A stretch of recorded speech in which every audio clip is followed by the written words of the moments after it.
Çıktın bugün seferge, tirikçilikte yan türüp, kaldı ketken yolunga, ata-anan telmürüp, gözleriga yaş ilip, süygünün tenha kaldı, kollarını şiltip, oğul kızın mı kaldı?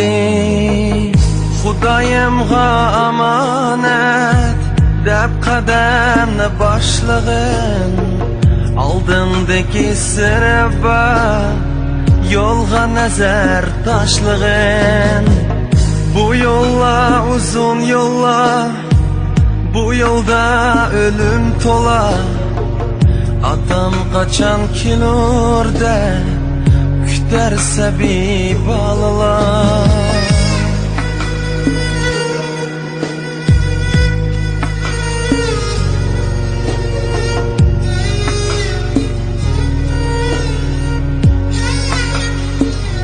O'rab shirin uyqular ushbu yo'llar qo'ynida, ketdi jumilib ko'zlar, olamdan bo'ldi juda. Shum ajal ilib ketdi, dillarni vayron etdi, kuyimchan ham qadirdan azizlar o'lib ketdi. Ah jafokash musofir, birni ishki etelmay, ne düşürdün tentirab, texi uyga yetelmay. Dua qilib so'rayli Allohdan amanliqni, yo'lda yurgan musofir ko'rmasin yomonliqni.